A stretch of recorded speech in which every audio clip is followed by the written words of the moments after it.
Assalamualaikum students, welcome again back to my channel. I hope that you all are fine. अगर कोई नया होगा channel पे, channel को सब्सक्राइब ज़रूर करके रखना and press the bell icon so that you can get the notification on time. और हमारा टेलीग्राम ग्रुप ज़रूर ज्वाइन कर लेना, उसकी लिंक आपको डिस्क्रिप्शन में मिल जाएगी। वहाँ पे आपको ये पीडीएफ जो मैं पढ़ाता हूँ, ठीक है, ये पीडीएफ मिल जाएंगे, पेपर्स के पीडीएफ मिल जाएंगे, प्रीवियस ईयर पेपर सारा कुछ वहाँ पे मिल जाएगा आपको, ठीक।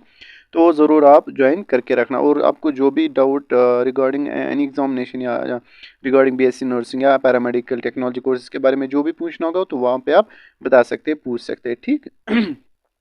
तो जैसे आप सब जानते हैं कि हमने सोशियोलॉजी और साइकोलॉजी का फर्स्ट चैप्टर कंप्लीट किया, ठीक है। तो आई होप दैट आपको समझ आया होगा और क्लियर हुआ होगा फर्स्ट चैप्टर उन दो सब्जेक्ट से। एक तो साइकोलॉजी का हमने पहला चैप्टर पढ़ा और हमने सोशियोलॉजी का भी फर्स्ट चैप्टर पढ़ा, ठीक है। अब मैंने सीधा स्टार्ट किया थर्ड चैप्टर साइकोलॉजी का, ठीक है। आप ये बोलोगे कि सेकंड चैप्टर क्यों नहीं पढ़ा है, ठीक है। तो जो सेकंड चैप्टर है दैट्स मतलब रिलेटेड टू मतलब जो हमारा नर्वस सिस्टम है ना, जो हमारा मतलब ये फिजियोलॉजी है ना बॉडी की, ठीक है, नर्वस सिस्टम, वो आपने पढ़ा है, ठीक। तो आपको वो अच्छे से समझ आएगा। अगर आप खुद भी पढ़ोगे ना वो आपको क्लियर हो जाएगा। उसमें आपको ब्रेन पढ़ना है, ठीक है, ये ना क्या बोलते हैं इसको, ग्लैंड्स पढ़ने हैं, ठीक, एंडोक्राइन सिस्टम पढ़ना है। तो ये आपने पढ़ा होता है, ये नहीं कि मैं नहीं पढ़ाऊंगा, मैं वो पढ़ाऊंगा, बट लास्ट में मैं वो पढ़ाऊंगा, ठीक। पहले मैं इंपॉर्टेंट जो चैप्टर्स है जिसमें आपको एग्जाम में क्वेश्चन आते हैं, पहले मैंने इसलिए वही उठाया, ठीक। तो इसीलिए मैंने वो छोड़ा, ठीक है, ताकि आप लोगों को जल्दी सिलेबस कंप्लीट हो जाए, ठीक। यहाँ से आपको कम ही टाइम है, ठीक है। मैंने वो चैप्टर ऐसे रखा क्योंकि बाद में आप वो खुद भी पढ़ सकते हो, क्योंकि वो इजी चैप्टर है, ठीक है। सेकंड चैप्टर उसमें आपको पढ़ना है ब्रेन के बारे में थोड़ा सा, ठीक है, माइंड बॉडी माइंड रिलेशनशिप पढ़ने है उसमें, जो कि इंपॉर्टेंट टॉपिक है। और एंडोक्राइन सिस्टम उसमें पढ़ना है, थोड़े से ग्लैंड्स के बारे में पढ़ना है आपको, ठीक। तो वो इंपॉर्टेंट मतलब इंपॉर्टेंट है, बट आप खुद पढ़ सकते हो उसको, ठीक। फिर भी मैं उसको लास्ट में पढ़ाऊंगा, ठीक, आप टेंशन नहीं लेना। तो आज का जो हमारा चैप्टर है that's sensation, attention and perception, ठीक। जो इसमें सेंसेशन है, ठीक है, ये आपके सिलेबस में नहीं है, इसीलिए मैंने इसको यहाँ पे क्रॉस दिया है, ठीक। आपके जो सिलेबस में इस चैप्टर में से दैट्स अटेंशन एंड परसेप्शन, तो हम खाली अटेंशन और परसेप्शन पढ़ेंगे, ठीक है। आपके सिलेबस में सेंसेशन नहीं है, ठीक, बुक में दिया है बट सेंसेशन नहीं है सिलेबस में, तो मैं ही नहीं पढ़ाऊंगा, ठीक है। मैं अकॉर्डिंग टू सिलेबस पढ़ाऊंगा, ठीक। जो सिलेबस में होगा वही, उसके मतलब बाहर में नहीं जाऊंगा, याद रख लेना, ठीक। तो हम स्टार्ट करते हैं विद द अटेंशन, ठीक है। Let's start with the attention. आप सबको दिमाग में आया होगा कि अटेंशन का मतलब क्या है। थोड़ा सा मैं इसके बारे में इंट्रोडक्शन आपको दूंगा, अटेंशन क्या होते हैं, उसके बाद हम डेफिनेशंस पे आएंगे, उसके बाद टाइप्स पे आएंगे, ठीक है। फिर जाके हम थोड़ा सा फैक्टर्स पढ़ेंगे, फैक्टर्स इन्फ्लुएंसिंग क्या अटेंशन, ठीक है। आज के लेक्चर में ये सारा इतना हम करेंगे, ठीक। Let's start with the attention, ठीक। अटेंशन क्या होते हैं, it's very important cognitive process. Cognitive process आपको मैंने बोला है, ठीक है, थिंकिंग, परसेप्शन, ठीक है, मतलब क्या मेमोरी, ठीक, इन सब जो ये प्रोसेस होती है, ठीक है, थिंकिंग, परसेप्शन, ठीक है, सेंसेशन, मेमोरी, अटेंशन, ये एक जो अटेंशन है ये इंपॉर्टेंट है, ये मतलब फर्स्ट कॉग्निटिव प्रोसेस है, ठीक है। जब भी आप मतलब किसी चीज़ को अटेंशन दोगे अच्छे से तभी आपको समझ आएगा, क्योंकि इसीलिए ये माना जाता है कि is the first very important cognitive process, ठीक। किसके लिए for perception, learning and memory formation, ठीक है। इन चीज़ों के लिए फर्स्ट इंपॉर्टेंट कॉग्निटिव प्रोसेस है कौन, अटेंशन, ठीक है। उसके बाद there are several factors and stimuli that affects individual in daily life, ठीक। तो आप सब जानते हैं कि बहुत सारे फैक्टर्स होते हैं या बहुत सारे स्टिमुलाई होते हैं जो कि एक इंडिविजुअल को क्या करते हैं, अफेक्ट करते हैं, ठीक है। अब उन इफेक्ट्स जो ये फैक्टर्स होते हैं उनको हमको क्या करना है, अटेंशन रखनी है ना उनकी तरफ, ठीक है। So in individual need to select important stimuli and concentrate on it, this is called attention. ये इंट्रोडक्शन है इसमें, ठीक है, डेफिनेशन आएंगे अभी। तो स्टिमुलाई ये सॉरी अटेंशन का ये क्या बता रहा है, जो एक इंडिविजुअल है, ठीक है, वो कैसे मतलब इन स्टिमुलाई को या इन फैक्टर्स को फेस करेगा, उनको अटेंड करेगा, ठीक है, उनकी तरफ अटेंशन कैसे रखेगा, कॉन्सेंट्रेट कैसे रखेगा, तो इसी चीज को हम क्या कहते हैं, अटेंशन, ठीक है। उसके बाद हम डेफिनेशंस पे आएंगे। पहली जो डेफिनेशन है, ठीक है, attention is a selective act of consciousness, ठीक। मतलब इसका मतलब क्या है, it is the selective act of conscious, इसका मतलब क्या, ये पहले किसने दिया, और ये एक्सरेक्स एंड नाइट ने ये डेफिनेशन दी है, ठीक। तो जब एक इंसान कॉन्शियस में होगा, अगर वो अनकॉन्शियस होगा तो अटेंशन रख सकता है, नहीं रख सकता है, ठीक है। ये तो सिंपल सी बात है। इसमें जो इंसान होना चाहिए एक कॉन्शियस होना चाहिए, ठीक है, वो अनकॉन्शियस नहीं होना चाहिए, ठीक। It is the selective act of consciousness, मतलब जब भी एक इंसान क्या कॉन्शियस में होगा, ठीक है, उसके बाद वो अटेंशन रख सकता है किसी चीज़ की तरफ, ठीक है, किसी फॉर एग्जाम्पल टीचर आपको पढ़ा रहा है, आपको उसकी तरफ क्या रखना है, अटेंशन रखना है, ठीक है। जब आप कॉन्शियस हो गए क्लास में, बोलते हैं ना सर, कभी आपका जो दिमाग है वो यहीं पे, सॉरी, आपका दिमाग कहीं और है और रूह यहीं पे है, ठीक है। तो उसी का मतलब जब आपका रूह भी वहीं पे होगा क्लासरूम में और आपका जो दिमाग है वो भी वहीं पे होगा, तो आप कॉन्शियस हो वहां पे, ठीक है, उस चीज़ की तरफ कॉन्शियस हो, ठीक, तो आप अटेंशन वहां पे अच्छे से दे सकते हो, ठीक है, याद रख लेना। उसके बाद नेक्स्ट डेफिनेशन क्या है, attention is process with which stimuli from peripheral consciousness enters into focus of consciousness, ठीक है। देखो पेरिफेरल कॉन्शियसनेस से मतलब कहाँ जाता है, ये फोकस ऑफ कॉन्शियसनेस, ठीक है, मुझे ये पढ़ना ही नहीं आता है कॉन्शियसनेस, ठीक है। तो जब आप अटेंशन दोगे किसी चीज़ की तरफ, अच्छे से अटेंशन रखोगे, ठीक है, जो आपका वो स्टूमले है वहाँ की तरफ आता है। फॉर एग्जांपल आपको टीचर पढ़ा रहा है, जो वो पढ़ाता है वो आपको एक एक्ट करता है क्या, स्टूमले, वो आपके दिमाग में जाता है, ठीक है। जब आप उस चीज़ को क्या करोगे, अटेंशन रखोगे उसकी तरफ जो वो पढ़ा रहा है, ठीक है, वो आपको किस मतलब कॉन्शियसनेस में एंटर करेगा, फोकस ऑफ कॉन्शियसनेस में, ठीक है, तभी आप चीज़ें को समझ पाएंगे। ये थी दूसरी डेफिनेशन। उसके बाद हम नेक्स्ट जो हमारा टॉपिक है, दैट्स टाइप्स ऑफ अटेंशन, ठीक है, ये आपके सिलेबस में याद रख लेना। देखो जो अटेंशन है ना, एग्जाम में मतलब 100% गारंटी है, ठीक है, चांसेस आने के, ठीक है, याद रख लेना। एग्जाम में 100% चांसेस है इसके आने के, ठीक है, याद रख लेना, एग्जाम में आ सकता है, ये याद रख लेना। अटेंशन डेफिनेशन इसकी आ सकते हैं, और types of attention and factors influencing attention, ये याद रख लेने आ सकता है। देखो टाइप्स ऑफ अटेंशन अब हमको पढ़ने हैं, ठीक। Attention is first process for the beginning the other cognitive process, ठीक है, ये मैंने आपको बोला अटेंशन एक फर्स्ट कॉग्निटिव प्रोसेस है, ताकि जो बाकी जो कॉग्निटिव प्रोसेस लाइक परसेप्शन है, थिंकिंग है, मेमोरी है, ठीक है, उनको बाद में आप स्टार्ट कर सको, ठीक है, ठीक है।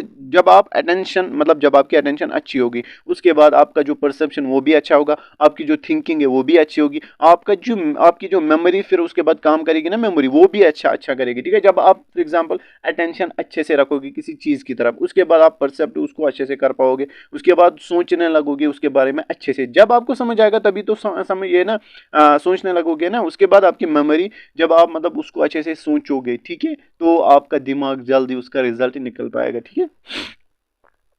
उसके बाद types depends on the need of an individual, जो मतलब इसके टाइप्स है ना, it depends upon the need of an individual, एक इंडिविजुअल को कितनी ज़रूरत है, ठीक है, अटेंशन की, तो उसके बिना पर उसके बेस पे इसके दो कितने टाइप्स है, सॉरी दो नहीं चार है, ठीक।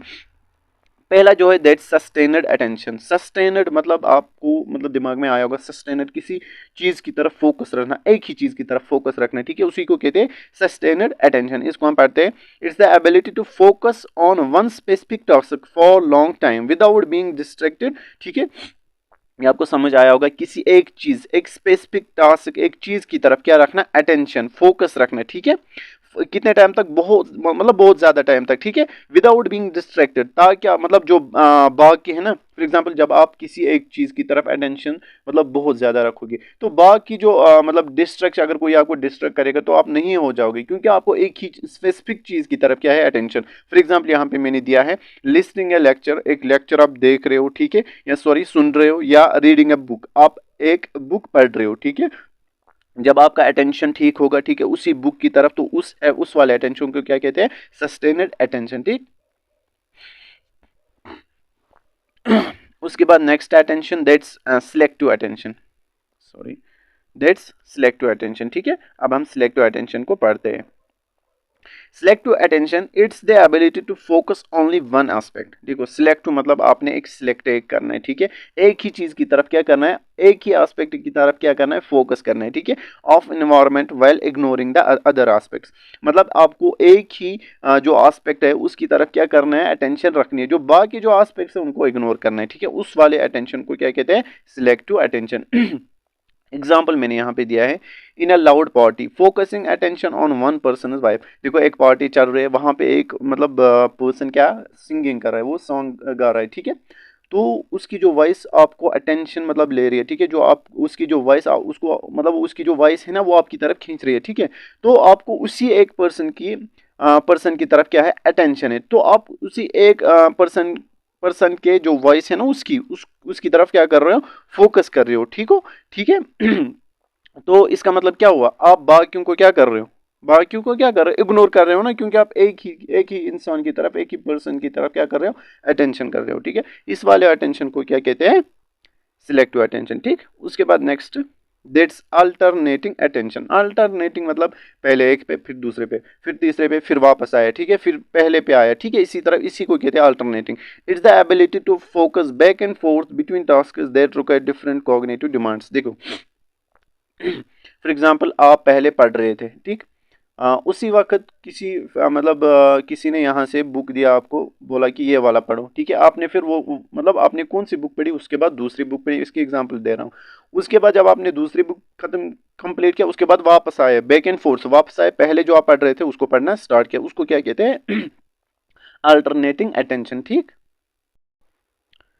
अब हम जो इसका लास्ट ये है टाइप है, ठीक है, दैट्स द डिवाइडिंग अटेंशन। ठीक है, डिवाइडिंग अटेंशन। ठीक, डिवाइडिंग अटेंशन इसका मतलब क्या हुआ, it is the ability to focus on two और मोर डिफरेंट टास्क। ठीक है, साइमल्टेनियसली। डिवाइडिंग अटेंशन का मतलब आप एक काम को, मतलब एक फोकस, जो आपका फोकस है, ठीक है, वो एक ही किसी पर्टिकुलर टास्क की तरफ नहीं है, बल्कि डिफरेंट टास्क की तरफ है। ठीक है, जो आपका फोकस है, जो आपका फोकस है वो एक ही टास्क की तरफ नहीं है, बल्कि आपका जो फोकस है वो मतलब जब डिफरेंट टास्क की तरफ होगा साइमल्टेनियसली, एक साथ। ये नहीं कि पहले एक पे, फिर दूसरे पे, फिर वापस आया पहले पे, उसको क्या कहते हैं, मैंने अभी बोला ना, अल्टरनेटिंग। ठीक है, जो अभी पढ़ा, ठीक है, अल्टरनेटिंग अटेंशन, पहले एक पे, फिर दूसरे पे, फिर वापस आया एक पे। ठीक है, उसको क्या कहते हैं, बैक एंड फोर्थ, वो है अल्टरनेटिंग। बट यहाँ पे आप साइमल्टेनियसली, मतलब जो बहुत सारी टास्क है उनकी तरफ क्या कर रहे हो, फोकस कर रहे हो। ठीक है, उसका मतलब उस वाले अटेंशन को क्या कहते हैं, dividing attention, also known as multitasking, मतलब एक साथ बहुत सारे काम की तरफ फोकस रखना। ठीक, for example, checking email while listening in a meeting. देखो आप एक मीटिंग में हो, या फॉर एग्जांपल आप क्लास में हो। ठीक है, आपकी फ्रेंड ने आपको मैसेज किया, ठीक है, इमरजेंसी है, बाहर आ जाओ जल्दी। ठीक, तो पहले क्या था, आप आप किसकी तरफ थी, आप किसकी तरफ थी, लेक्चर की तरफ, मतलब टीचर आपको पढ़ा रहा था। ठीक, इसी मतलब वाइल टीचिंग, ड्यूरिंग टीचिंग, आपकी जो फ्रेंड है उसने आपको मैसेज की, तो आप मैसेज की तरफ फोकस दोगे, और यहाँ से किसकी तरफ दे रहे थे, पहले टीचर की तरफ। तो आप मतलब एक ही टाइम पे, एट अ टाइम साइमल्टेनियसली आप दो चीज़ों की तरफ फोकस कर रहे हो। मतलब जब आप डिफरेंट टास्क की तरफ फोकस करोगे साइमल्टेनियसली, उस वाले अटेंशन को कहते हैं डिवाइडिंग अटेंशन। ठीक है, उसके बाद जो हमारा नेक्स्ट है, दैट्स फैक्टर्स इन्फ्लुएंसिंग अटेंशन, या इसको यहाँ पे सिलेबस पे लिखा है डिटर्मिनेंट्स। ठीक है, डिटर्मिनेंट्स, DETERMINANTS। ठीक है, याद रख लेना, कंफ्यूज मत होना। फैक्टर्स या डिटर्मिनेंट्स, ठीक है, ये सेम है। फैक्टर्स इन्फ्लुएंसिंग अटेंशन, कौन से ऐसे फैक्टर्स है जो एक इंडिविजुअल को अटेंशन की तरह, मतलब उसको फैक्टर, कौन से ऐसे फैक्टर्स है जो इन्फ्लुएंस करते हैं अटेंशन को। ठीक है, तो इनको कहते हैं डिटर्मिनेंट्स भी। ठीक, तो हम इनको एक एक करके पढ़ते हैं।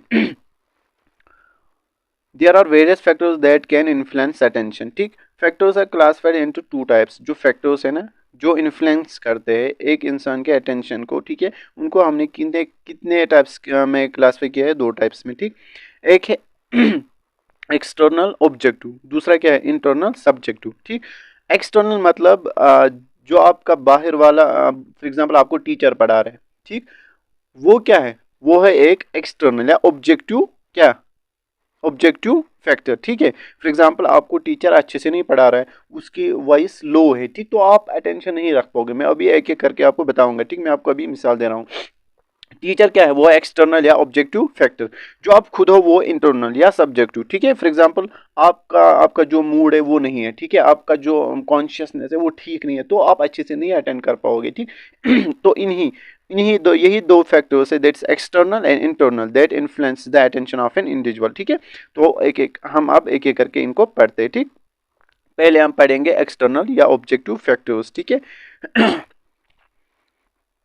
पहला नंबर जो दैट्स नेचर ऑफ स्टिमुलस। ठीक है, इसका मतलब क्या हो, देखो मैं इनको डिटेल में थोड़ा सा बताऊंगा। ठीक है, फिर आप खुद लिख लेना। मैंने यहाँ पे बस हेडिंग लिखी है, इनकी डिटेल्स भी है, मतलब इनकी जो डिटेल्स है नेचर ऑफ स्टिमुलस, इसको थोड़ा सा एलाबोरेट भी किया है थोड़ा सा। ठीक है, बट मैंने यहाँ पे बस क्या लिया, टाइटल या उनका, ठीक है। आप जो इसमें मैं बोलूँगा वो आप खुद कर लेना ऐड, वो लिख लेना कॉपी पे, ठीक है, जो मैं बताऊँगा।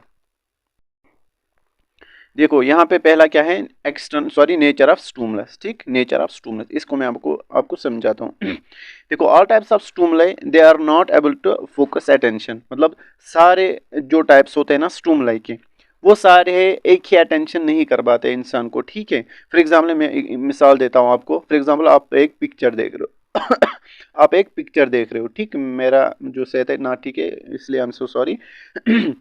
आप एक पिक्चर देख रहे हो, ठीक, तो आपका जो अटेंशन पिक्चर की तरफ ज्यादा बढ़ रहा है कि वर्ड्स की तरफ, पिक्चर की तरफ है ना, तो pictures provides you more attention as compare to words, ठीक है। फॉर एग्जांपल आपको टीचर पढ़ा रहा है, यहाँ से आपको एक पिक्चर आपको दिखा रहा है, वो आपको ज्यादा अट्रैक्शन, आपको ज्यादा अटेंशन किसकी तरफ पड़ेगा, पिक्चर्स की तरफ, ना कि वर्ड्स की तरफ, याद रख लेना। इसी को कहते हैं nature of attention, nature of stimulus. I hope that आपको समझ आया होगा। उसके बाद इंटेंसिटी एंड साइज ऑफ स्टूमुलाई, इसका मतलब क्या हुआ, जो स्टूमुलाई होता है ना, जो stimuli with more intensity will attracts more attention, ठीक है।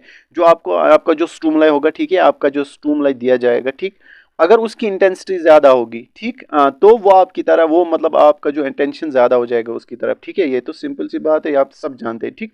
As compare to low intensity, for example loud sound and strong smell, ठीक है। आपको फॉर एग्जाम्पल कोई जोर से चिल्ला रहा है, ठीक है, तो आपको ज्यादा अटेंशन उसकी तरफ पड़ेगा। फॉर एग्जाम्पल मैं एग्जाम्पल देता हूँ, आपको टीचर क्लास में पढ़ा रहा है, ठीक, तो पढ़ाने के साथ साथ बाहर से कुछ मतलब जोर से आवाज, बहुत मतलब लाउडी साउंड से एक आवाज आई कुछ गिरने की, तो आपका अटेंशन किसकी तरफ जाएगा, उसी की तरफ जाएगा ना, आप टीचर की तरफ नहीं मतलब ये अटेंशन रहोगे। तो उसी को कहते हैं इंटेंसिटी एंड साइज ऑफ स्टूमुलाई, ठीक। तो ये भी आपको समझ आया होगा। उसके बाद नेक्स्ट मूवमेंट ऑफ स्टूमुलाई, ठीक है, मूवमेंट ऑफ स्टूमुलाई, इसका मतलब क्या हुआ, the moving stimuli catches more attention more quickly than other stimuli. जो मूविंग स्टूमुलाई होता है ना, वो मतलब ज्यादा अटेंशन आपकी तरफ लेता है, ठीक है, आपको अपनी तरफ लेता है, ठीक। तो फॉर एग्जांपल अगर कोई मूविंग स्टूमुलाई, एक कोई चल रहा है, ठीक है, और एक इंसान फॉर एग्जांपल भाग रहा है, दूसरा खड़ा है, तो आपको किसकी तरफ ज्यादा अटेंशन रहेगा, जो मूव कर रहा है, ठीक है। तो मूविंग अटेंशन, जितना ज्यादा मूवमेंट होगा उतना आपका अटेंशन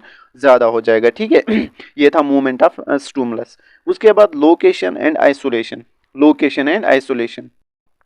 देखो लोकेशन का मतलब क्या है कि आपको फॉर एग्जांपल कोई चीज नजदीक है और कोई चीज दूर है, ठीक, आप किसकी तरफ ज्यादा अटेंशन दोगे, आपको जो आपको नजदीक होगा, है ना, जो आपको नजदीक होगा उसकी तरफ आपको ज्यादा अटेंशन रहेगा एज कम्पेयर जो आपकी तरफ मतलब आपसे दूर होगा, ठीक है, उसकी तरफ आपको कम अटेंशन रहेगा, कम अटेंशन रहेगा, याद रख लेना। इसीलिए मैंने बोला लोकेशन, जितना ज्यादा नजदीक होगा उतना ज्यादा आपकी जो अटेंशन है वो ज्यादा रहेगी, ठीक। उसके बाद आइसोलेशन, आइसोलेशन इट मीन्स कि फॉर एग्जाम्पल सारे स्टूडेंट्स बेंच पे बैठे, ठीक, और मैं अकेला खड़ा हूँ कोने में, ठीक, तो टीचर पढ़ा रहा है, यहाँ से जो आपके जो मतलब आगे स्टूडेंट्स है, ठीक है, वो आपस में बात भी कर सकते हैं, बट मैं अकेला हूँ कहाँ पे, कॉर्नर में, और अच्छे से अटेंशन की तरफ मैं टीचर की तरफ ध्यान दे रहा हूँ, ठीक है। तो उस वक्त मेरा अटेंशन ज़्यादा होगा as compare to other students, ठीक है, क्योंकि मैं अकेला हूँ, ठीक है, एज आइसोलेशन में, ठीक, तो मैं ज़्यादा अटेंशन दूंगा उसकी तरफ, ठीक।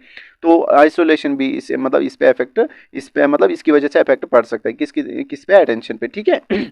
उसके बाद नेक्स्ट ड्यूरेशन, ठीक है, ड्यूरेशन इसका मतलब क्या हुआ, stimulus having more duration attracts individual attention but sometimes the smallest flash of light receives more attention, ठीक है। देखो ड्यूरेशन, जितना ज़्यादा आप अटेंशन दोगे, जितना मतलब जितने टाइम तक आप अटेंशन दोगे उतना ज़्यादा आपका जो अटेंशन है वो रहेगा, ठीक है। जितना ज़्यादा टाइम, ठीक है, आप फोकस करोगे किसी चीज़ पे उतना आपको अटेंशन ज़्यादा होगा। बट यहाँ पे बोल रहा है कि समटाइम्स, ठीक है, the smallest flash of light receives more attention, कभी मतलब एक फ्लैश ऑफ लाइट आपका जो अटेंशन है वो ज़्यादा ले सकता है, ठीक है। उसके बाद next factor that's repetition, repetition मतलब when an object is repeatedly, ठीक है, observe or a lesson is repeatedly learned or revise, ठीक है।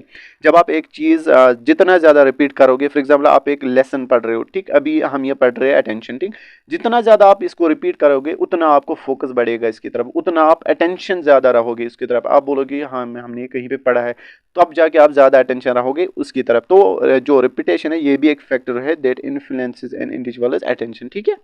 उसके बाद नेक्स्ट दैट्स इंटेंस, ये तो मैंने आपको बोला। अब हम आते हैं अब हम आते हैं किस पे, इंटरनल या सब्जेक्टिव फैक्टर्स पे। ठीक है, पहला क्या है, इंटरेस्ट। इंटरेस्ट, ठीक है, एक पॉइंट है कि बोला जाता है जो इंटरेस्ट है it is the mother of attention. ठीक है, ये अटेंशन का पहला पॉइंट है। जितना मतलब आप इंटरेस्ट हो गए किसी चीज में, ठीक है, people use to attend those objects in which he or she has interest. ठीक है, मतलब जो लोग हैं वो उसकी तरफ अटेंड ज्यादा करेंगे, उसकी तरफ अटेंशन ज्यादा रखेंगे। ठीक है, जो उन जिसमें उनको क्या होगा, इंटरेस्ट होगा। ठीक है, तो interest is the internal factor that influences the individuals attention. उसके बाद दूसरा क्या है इसमें, मोटिव्स। ठीक है, मोटिव्स। मोटिव इसका मतलब क्या हुआ, यहाँ पे देखो फॉर एग्जांपल एक इंडिविजुअल है, वो अकेला है, कहाँ पे, एक मतलब डार्कनेस में। ठीक, तो वो वहाँ पे ज़्यादा अटेंशन रखेगा as compare to low intensity stimulus. ठीक है, ये एग्जांपल है इसमें। ठीक है, उसके बाद नेक्स्ट क्या है, मूड्स एंड एटीट्यूड्स। इसका इन्फ्लुएंस क्या पड़ता है, देखो इसका मतलब क्या हुआ, attitudes and moods have great influence on attention. ठीक है, फॉर एग्जांपल एक इंडिविजुअल है जिसको बहुत ज़्यादा इंटरेस्ट है किसमें, साइंस एंड टेक्नोलॉजी में। ठीक है, तो उसका जो उसकी जो अट्रैक्शन होगी, उसका जो अटेंशन होगा वो ज़्यादा होगा towards news of new invention. ठीक है, तो उसका जो ये जो इंटेंशन होगा, उसका जो अट्रैक्शन होगा, उसका जो इंटेंशन होगा वो ज़्यादा होगा towards the news of new invention. ठीक है, याद रख लेना इनको, साथ साथ इनको थोड़ा सा इलाबरेट कर लेना, ताकि अगर आपको 10 मार्क्स क्वेश्चन आएगा तो इसको थोड़ा सा, इनको आप खुद भी लिख सकते हो ना, बट आप हेडिंग या टाइटल जो है इनको याद रख लेना, आपको फिर खुद समझ आएगा। उसके बाद नेक्स्ट दैट्स एप्टीट्यूड। ठीक है, एप्टीट्यूड आपको थोड़ा सा समझाता हूँ, इसका मतलब क्या हुआ, देखो the focusing of attention also depends upon the aptitude of an individual in certain spheres. For example एक एक बच्चा है, ठीक है, एक चाइल्ड है that has greater aptitude in science than other fields. उसको ज़्यादा एप्टीट्यूड किस में है, ठीक है, एक साइंस में as compare to other fields. उसका अटेंशन किस में ज़्यादा होगा, ठीक है, ऑन साइंस होगा ना, उसका जो फोकस रहेगा वो मोर रेडिली रहेगा, कौन, किस पे, साइंस पे। ठीक है, individuals tend to focus attention more deeply upon activities for which they have a greater aptitude. ठीक, तो उसके बाद next that's curiosity. Curiosity this is मतलब important factor that influences the individuals attention.